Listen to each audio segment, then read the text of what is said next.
Welcome back, ODHtv Raising Kanan Season 5, Episode 1. They really knocked him off in the first 15 seconds. It's not like I haven't been saying this was gonna happen, but actually seeing it, man, is crazy. They ain't even get this dude a speaking part. I mean, I know why, because once you on these sets, once you have a line or two, there's a different pay scale. So she made Kanan leave, cleaned up his whole crime scene. Go, Kanan. And then what made it even worse, she left her brother's body at the dump. Come on, man. Then she's telling one of her guys he can't never speak about this. He got to take it to the grave. I knew she was going to pop this dude. My man was shook. Let me hit you off for this extra work tonight. I'm good. My man really said, nah, I'm good. I got to get away from y'all. Nah, this shit was above and beyond. She said, nah, come here, nigga. Cold-blooded. Then she got out and let him hold one more and left him there. Yo, what am I watching? Like I said, they were going to hit the ground running because 8 episodes ain't enough, so they had to speed everything up. And this is a wild way to start a season. So Marvin's eating breakfast with Jukebox when the police show up to let them know about his brother Lou. Is Lewis Thomas your brother? This part had me a little confused. How did they know to go here? But they went to B. Rilla's baby mother's house to find out where B. Rilla was. So she spilled the beans as to where she last saw B. Rilla. And him and Akbar immediately go to the spot where they're holding Panessa and Jerome. And they changed up his character a little bit. Back in season 4, he was all about nobody getting hurt. Now he talking like this. Oh, shut the fuck up. I will kill you and that boy. But anyway, like I said, Akbar and Unique show up and immediately take out B. Rilla. At the same time, Marvin's at the morgue identifying his brother's body. And when he gets back outside, he lets Jukebox know that her uncle is dead. Also, we have Captain Baptiste. He's retiring, but he tells Garcia to keep going hard on this case.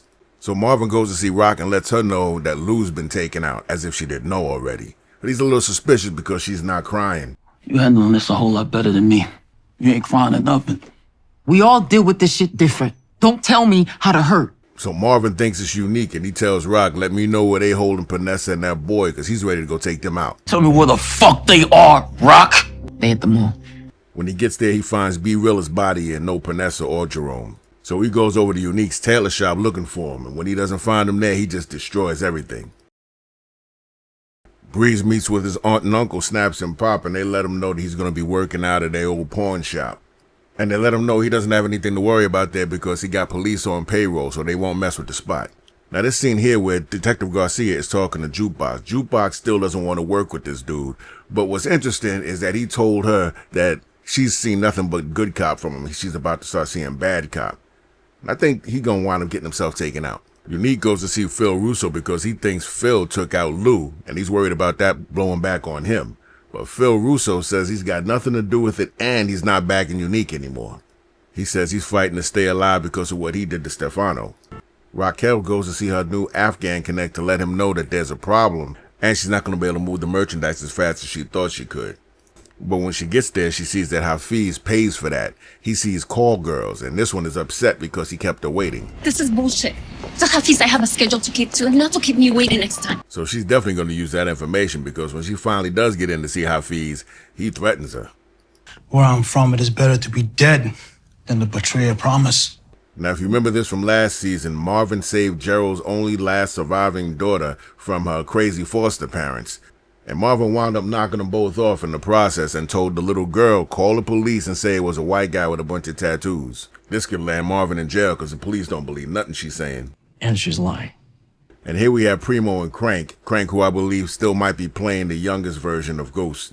He just didn't get his nickname from Breeze yet, but we're going to find out his real name is James. Once Kanan comes in, they start complaining that they're not getting any money because Kanan doesn't have any product. You can tell time is flying in this episode because Crank tells Kanan that Breeze is set up at the pawn shop and he's giving dudes work. Snaps and Pops just told him that he can go work over there, so they flying through the time.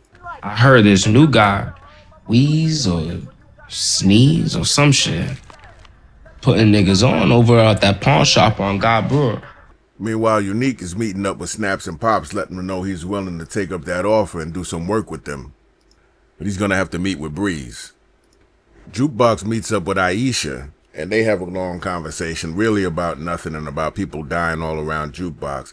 But the important thing is when she leaves, Detective Garcia, who was waiting outside, follows them.